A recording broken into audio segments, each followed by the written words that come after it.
Very good afternoon, people. Good morning, good night, good evening.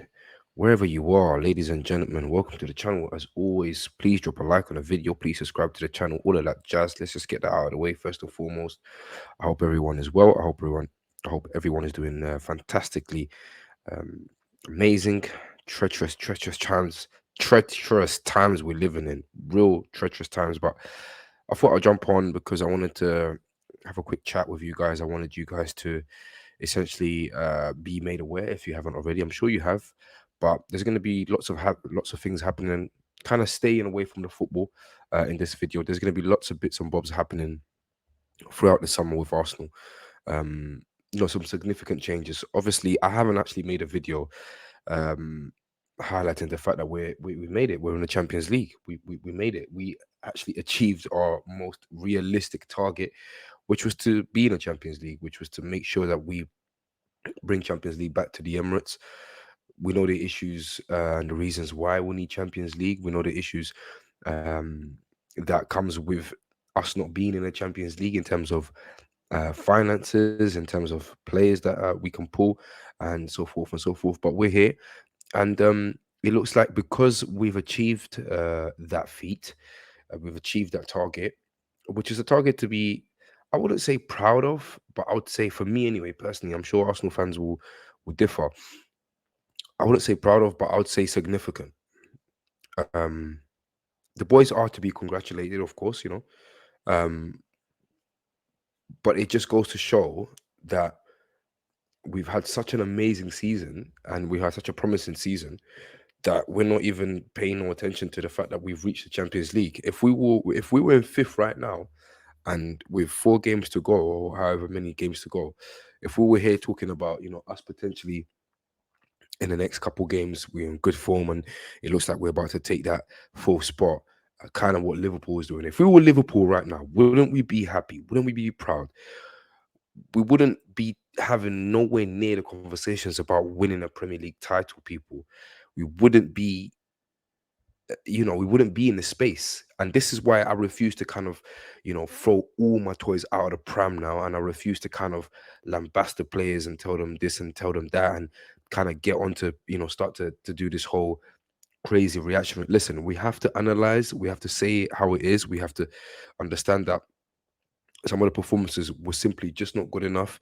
And there has to be accountability. I'm so sorry. You can't just lose games in a way where you don't even fight. Again, I always say if you fight, then you fight.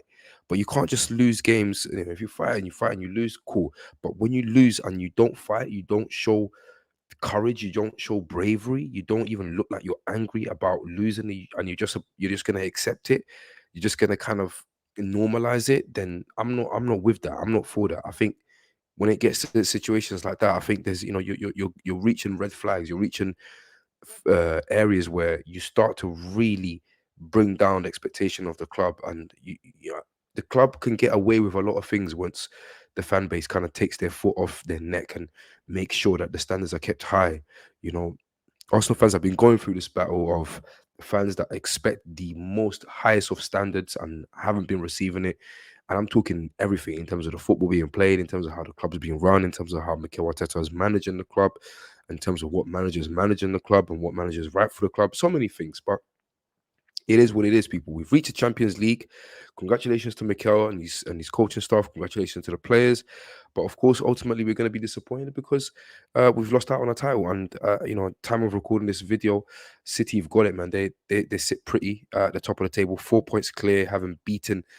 Who did they beat today? Leeds. I thought they were going to see a lot of resistance. I thought they were going to see a lot of friction from Leeds. Having Sam Allardyce come back to the Premier League and manage them. He tried a lot of things. I saw the game live, and he was doing things that Leeds simply just don't do. Long haul throws, keeping solid banks of 4 players, and just keep it like he had a proper strategy, and at least there was a strategy. Defensive players in the first half to keep the score line down, and he achieved that. I think it was 2-0 by half time. So you could always come into the game, and it was 2-1. The game finished 2-1, and then I think in the last 15 minutes of the second half or 20 minutes, that's when he tried to put a bit more of these offensive players, people like Rodrigo and so forth, and was it Robinson? Rodrigo actually got a goal, 2-1. I thought the impossible was going to be possible for a minute or so, but then City or City, and they see out the game. Pep Guardiola is somebody who needs to learn from that. How to see out a game when the opposition's putting so much pressure on you. Um, and just making the right substitutions at the right time, which is what effectively Pep Guardiola did. So yeah, so they've got the title, but look, we have to now start to analyze what the club is going to do from this point onwards. Okay, we're going to come second, I think, and it's like, okay, how do we progress from here? So how do we move forward? What do we need to do? And I've got the article here. I think it's from the Telegraph, which essentially they're saying Arsenal is going to do what I believe Arsenal need to do, which is to effectively become, get away from being potential and start to bring in actual performance, ready-made performance for the Champions League, because we are in the Champions League. We're gonna need that. We're not really gonna have time to be carrying a lot of potential people. Um, we have to be able to make a few astute changes to that squad, to that first 11 squad, in order to not be silly next year, in order for it not to regress, in order for it not to in order for us to be serious, bro, in order for us to make sure that we are not just there to make up the numbers, which is how it's felt like for the best part of the last 10 years in Arsene Wenger's reign. We were just in the Champions League to make up numbers. Came very close in 2006, 2007, I think it was. And then after that, it was just literally quarterfinals elimination, round 16 elimination, quarterfinals elimination, round 16 elimination. It was mad. It was Arsenal literally being there to make up the numbers. So we don't want to go. We don't want that. Of course, we want to make sure that after being, what is it, 7 years not in the Champions League or whatever it is, we actually go there and we make a go of it. Mikel Arteta, one of the key things that he said when he came to Arsenal, he said that he wanted to win the Champions League within 3 years. Of course, it's not going to be within 3 years. But you never know. It might be within 4 years. It might be within five. We have to be optimistic. We can't all be doom and gloom and negative. There's been so many great things that have happened. I've thoroughly enjoyed the season. I think I'm just about coming around to the concept and to the fact that City, have the title. But it's nothing to be ashamed of. I'm not going to lie to you. Like, yes, we were 8 points clear at one point. Yes, we were playing the best football in the country. But look, it is what it is, man. They've got a formidable team. They've got an incredible manager, the best in the continent, if not in the world. And they know how to turn it up. They know what is required. Experience ultimately has cost us, and everything else around it. So yeah, so going back to the main aspect of things, let me just get some bits and bobs in there on that one. Going back to the main aspects of things, Arsenal will sell Hale and people. Arsenal will sell some of their prized jewels, their potential prized jewels. And what does this mean for us? What does this actually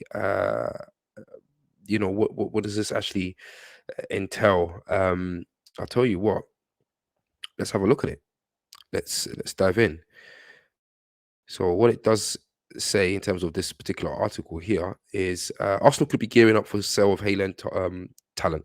With Champions League action returning to the Emirates Stadium next season, the side needs performance. The side needs performance, not potential.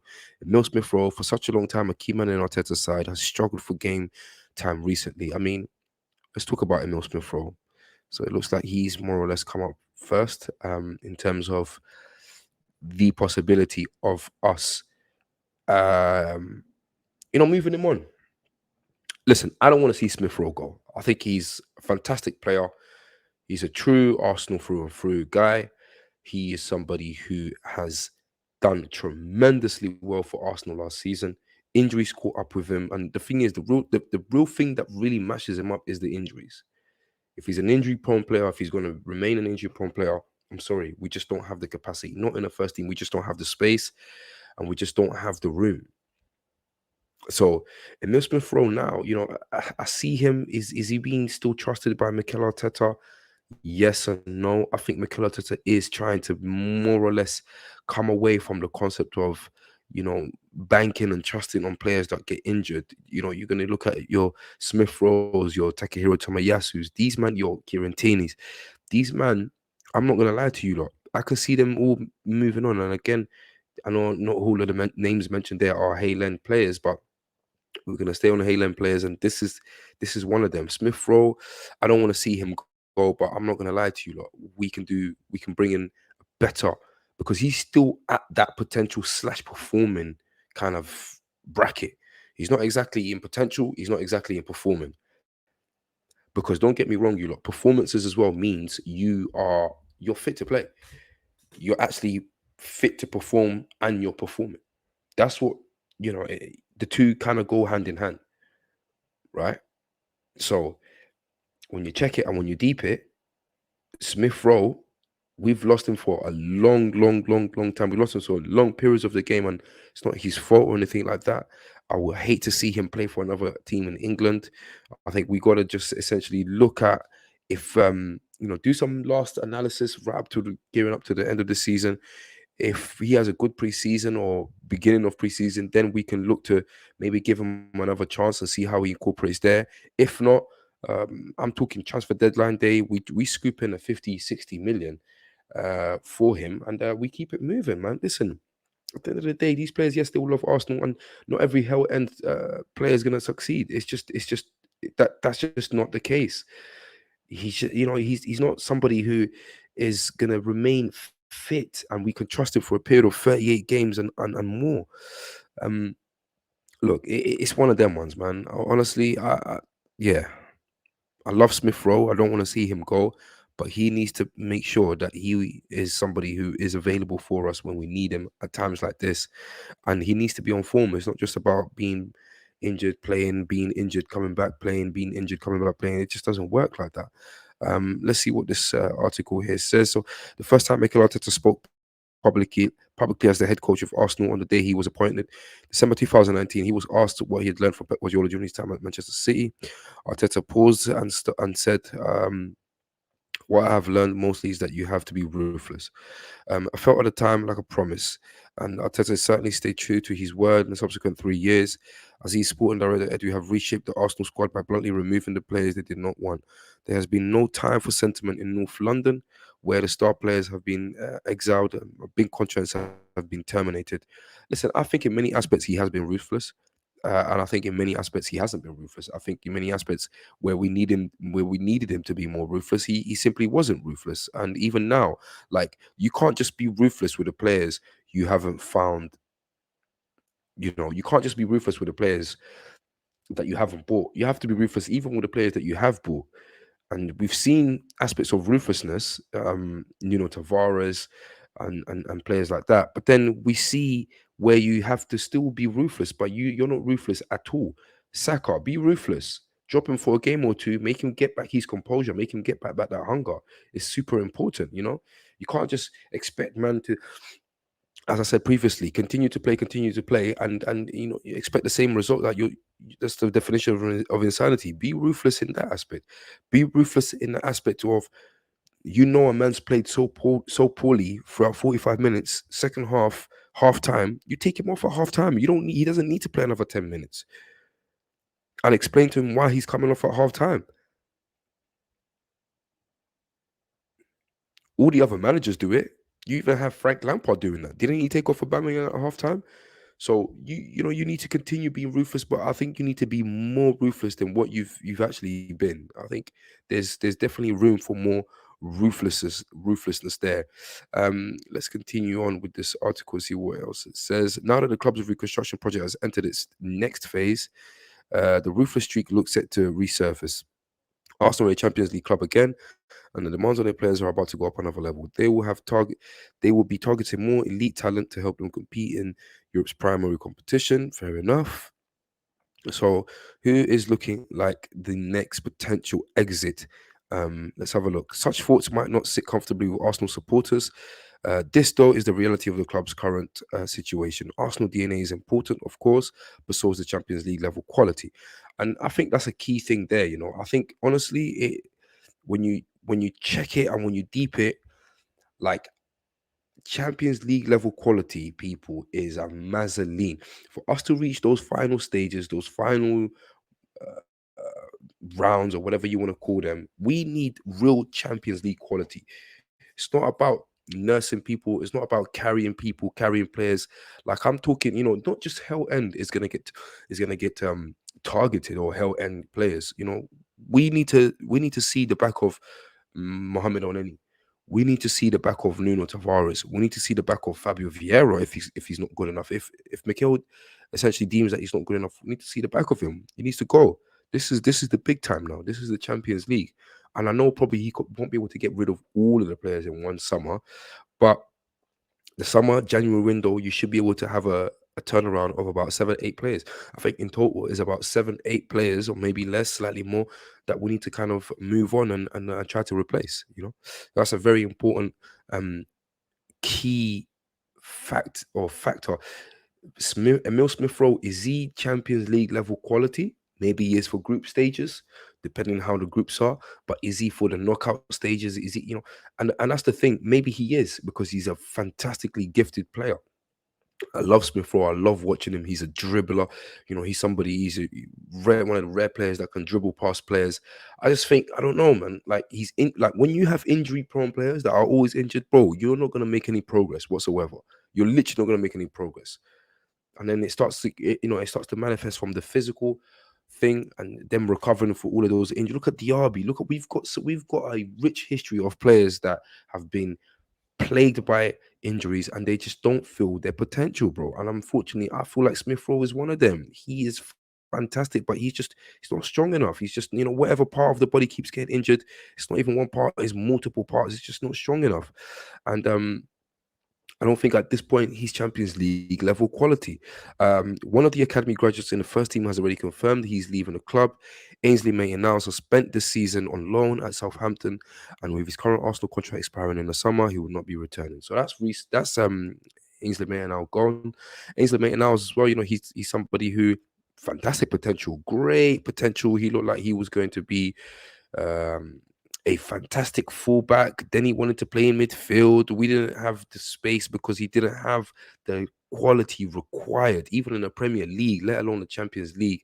He's gone out on loan here and there. He's done his thing. Listen, he was part of a good setup, and he was one of the original guys that actually helped Mikel Arteta set up his base at Arsenal by helping him win the FA Cup, with the likes of Lacazette, with the likes of Aubameyang. Maitland-Niles was pretty much involved in that whole FA Cup run, and he played very well. He played on the wing, and he had a good understanding with the forward players, and he contributed really well. But overall, long term, it's not going to happen, is it? It's just not going to happen. So that's that. And I think we are more or less reaching the same kind of situation with Reece Nelson. Okay, because Reece Nelson is out of contract at the end of this season, and it looks like he doesn't want to sign because he wants first time, so he wants first team football, and he wants probably more money than what he's being offered to re-sign with Arsenal. He's seeing the likes of Saka and what kind of money they're on. He's seeing the likes of Gabriel Martinelli and seeing what kind of money on, but he's just not given the same output as those two individuals. Reece Nelson's out of contract at the end of the summer. Talks are ongoing over his future, but it'll be no surprise if he also departed, especially with Arsenal targeting a high-class winger. Um, the Telegraph Sport understands that they are among the clubs that have registered an interest in Bayern Leverkusen's Moussa Diaby, and all day, every day, it's a no-brainer, bro. Moussa Diaby, I do feel he's ahead of Reece Nelson in regards to developing. Um, I wouldn't. He wouldn't be my first choice, Moussa Diaby, in terms of a wing or striker wing, but I would definitely take him. I'll take him ahead of Reece Nelson, and I think Reece Nelson's fantastic. He's one of those kind of young players who are very direct, very skillful, and he's got a shot on him. We saw that, of course, Bournemouth winner, last second winner, but with injuries as well, he's kind of an injury prone player, and he's been plagued by injuries as well. Unfortunately, it's looking like it's time to go, and it looks like he's kind of up for that. He looks like he wants to just kind of go. So it is what it is. I think he understands that he's gonna get very minimal game time. Look, we do need players to cover competitions such as the League Cup, such as the FA Cup. But I think for that, we are more or less okay in terms of there's still a few players that are going to be in and amongst the team. Your Fabio Vieira's, even though Fabio I think is not good enough yet, he ain't gonna go nowhere. Fabio Vieira, he's gonna be at least here for the next 2 seasons. He's not gonna really go anywhere. Um, but yeah, so people like Reece Nelson, he's knocking on the door. He wants to play first team football. He feels as though he's good enough. It's just not at Arsenal, unfortunately. And yeah, he's out of contract as well. I was actually surprised when Arsenal offered him a new contract. I thought it was kind of a thing where mutually they just kind of said, right, okay, cool, go and reignite your career and go and restart your career elsewhere, and we'll give you kind of our blessing.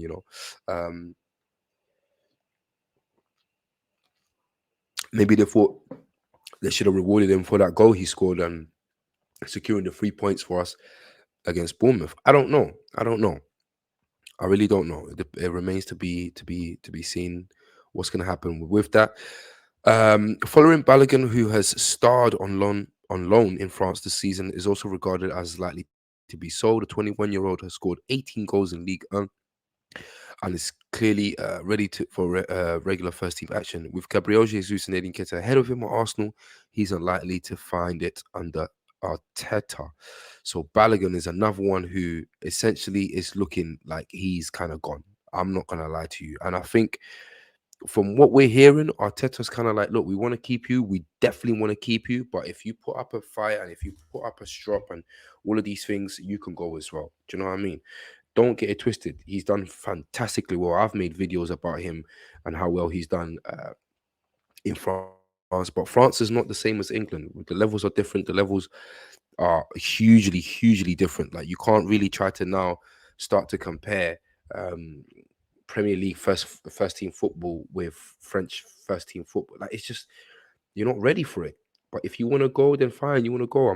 We're okay with that. Listen, you see these players here, yeah. As long as we replace these players with good replacements, with solid ready-made replacements. I'm talking from the ages of 24 and above, no more 21, 22. We don't need that. We've got the core 21-year-olds and 22-year-olds. Now, what we do need is essentially the people that can bridge the gap, the people that can essentially have a bit more about them from a mental aspect and get this team over the line, man, and start to actually challenge and get closer to that Man City, Real Madrid level. I'll be real, I'll be honest. And also Charlie Patino. Charlie Patino was kind of the significant one over the last week or so because he's extremely highly rated. And we've seen him play for the first team. He's broken to the first team and he's promising. Again, all potential, all promising potential. Silky midfielder. He loves to be kind of driving and being at the forefront in terms of build up play. And for that, I think he will have a great future. I just don't see it at Arsenal at this moment in time. Charlie Patino, the highly rated midfielder who scored in his first team debut last season, is planning to leave on a permanent basis. With Arsenal set to strengthen in central midfield, some of the 19-year-old's pathway to regular first team action appears to be blocked. And then there is obviously Smith Rowe, which we already spoke about.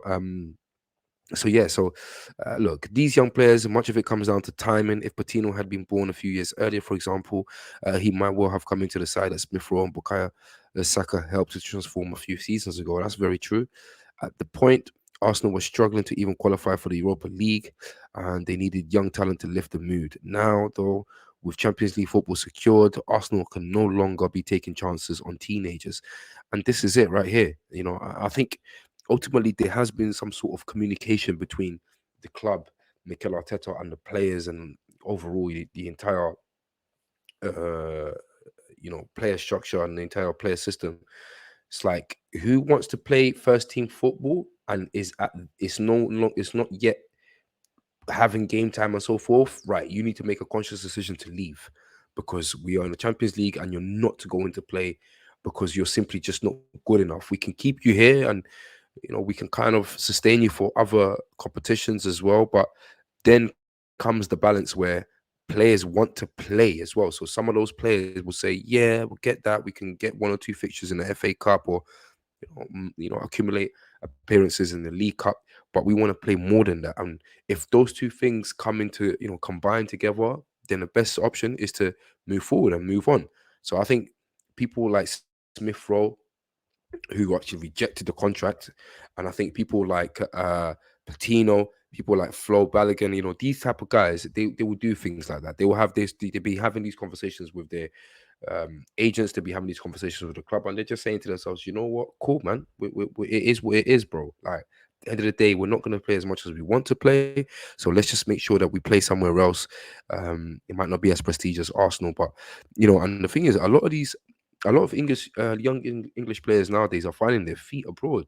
They go into places like Germany, they go into places like uh, they go into places like Spain, they go into places, Real Sociedad's of this world, and like they're actually finding some sort of, joy. You look at even people like Smalling, going to Italy and applying his trade at Roma, so much so that them men, they don't even want to come back to the UK. Them men are enjoying the weather, them men have acclimatized. It is what it is. I wish nothing but success for people like Balogun, Patino, Reece Nelson, Emil Smith Rowe, and whoever else is more or less good enough for the first team, but it's not there yet. Do you know what I mean? Those players, hopefully, that list of players, this group of players, can go on and actually fulfill their full potential. Um, Out of those names, for me, the biggest loss will be Smith Rowe and Balogun. I'll be real with you lot. Like for me personally, but yeah, man, I'm ready for us to kick on. I'm ready for us to really kick on next season, bro. Because if we see another collapse, if we challenge next season and we see another collapse like this, then I don't know. I don't know if the fans are gonna understand it as much as we can kind of understand it this season. I just Yeah, it's just one of them ones. I honestly don't know. But yeah, people, that's pretty much that. I'm gonna leave it there, and that's kind of my opinion and my view on us selling our young talent. Um, and some of the players that are more or less there in terms of breaking into first team football, but are still on the fringes. And because they're not going to get any game time, it's best if they just move on. That's pretty much that. So yeah, people, if you haven't already, please drop a like on the video. Please subscribe to the channel. Um, and It's us tomorrow playing in the all important Newcastle St James's stomping ground. Listen, with City winning today, if we're gonna keep this glimmer of a hope that you see a lot of people such as AFTV still having and whatnot, so we need to win tomorrow. So, are we gonna do it? Is Smith Rowe gonna play tomorrow? This, it'll be a big indicator. Is Nelson gonna play tomorrow? It'll be a big indicator of how Arteta sees these guys, and if he plans to keep them on, and how much he can utilize them or not, and if he trusts them to be able to have some sort of output in the game. But yeah, people, half an hour video. Please like the video as I've asked you already. Please subscribe to the channel. Please share. Please do all of those good things. Write down in the comments what you guys thinking of some of these guys that are leaving, or looking to leave, or projected to leave, and we go from there. People, I'll see you lot in a bit. Peace.